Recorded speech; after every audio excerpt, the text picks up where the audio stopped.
So we're going to talk now to Alex Wilson, Reform UK's London Assembly member.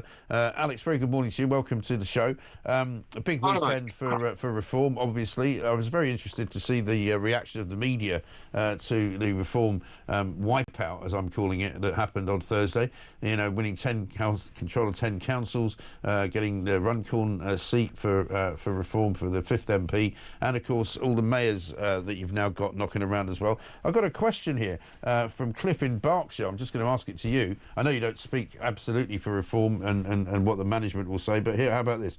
Now that Reform have managed to take control of so many councils and show they're a serious party, I do wonder how they're going to cope with the resistance from the council officers, the mainstream media, the unions and the general club who want to keep the uni-party system going. I mean, it is going to be a bit of a challenge. We saw Zia Yusuf at the weekend talking about what he plans to do, but it ain't going to be easy, is it? No, but just because something isn't easy doesn't mean it's not worth putting all your effort into trying. You know, it wasn't easy. That sounds to get very the party... Kennedy-esque there, if you don't mind me saying so, Alex. You know, well, he said we do these things. You say we do these things not because they are easy, but because they are hard. Yeah, and because they need to be done. So I mean, it was the culmination of a lot of hard work came to fruition on Thursday, getting the party to where it's been. I mean, I've been with the party now since it began. Or since it kind of changed from being Brexit Party into Reform UK, it's at the end of 2020, beginning of 2021.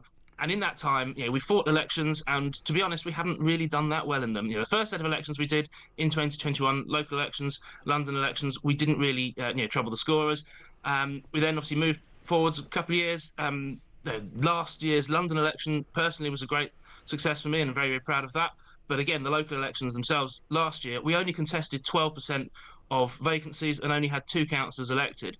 The general election, huge success by historical standards, smashing what UKIP had achieved in terms of votes, vote share and MPs elected. But even so, it was still only the beginning of a journey, really. And what's happened since has been utterly incredible. And to win 10 councils, we knew that there were areas we could do quite well last week. We never expected to win 10 councils, almost 700 councillors. Of course, the Runcorn and Helsby by-election was a huge target for us, but also a huge kind of pressure. But we delivered. And the fact that it only came down to that narrowest of margins, 6 votes, showed that every vote really does count in these circumstances.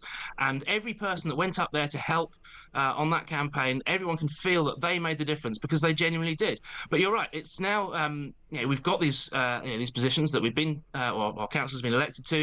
It is a huge pressure for them to now deliver, but it's a test that we're looking forward to passing. Absolutely. Yeah, and it seems as though there's quite a lot of serious thought going into, policy making and, resistance in some ways to certainly some of the main central government's plans to distribute, shall we say, various different migrants around the country. We saw just the weekend before the election, plans are being put forward by government contractors to buy or take over loads and loads of rental properties from private landlords, many of whom we're now hearing are kicking people out in order to rent them to Serco because they're getting more money for it. Yeah, and getting more kind of guaranteed income going forward, and that's an absolute scandal. We have a housing crisis in this country where young people can't get on the ladder because it's so difficult to buy and rent, and you have the government adding further pressure on that by housing these people who many of whom really have no justification to be in the country at all. So we'll be looking to see what our councils can do to help. The other thing, though, net zero. This is the beginning of the end of net zero in this country. That's what people have voted for. That's what we're going to deliver. But the one kind of thing that we haven't had yet is elections in London, obviously where I represent. So we're very pleased with the results that have happened elsewhere in the country. Next year we'll have council elections in London as well, and I'm looking forward to showing that here too, Reform is the only real opposition to Labour.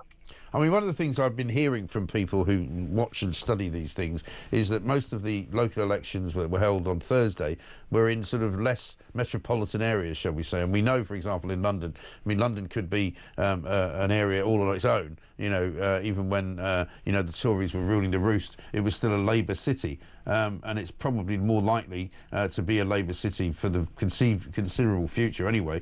And a lot of Labour's core support tends to be in major cities like Liverpool, like Manchester, like Leeds, like Birmingham. And so, do you think that's likely to change? Well, the very reason why the number crunchers and the psephologists do their calculations to work out estimates of national vote share is because, as you say, not all the country votes in these elections each year.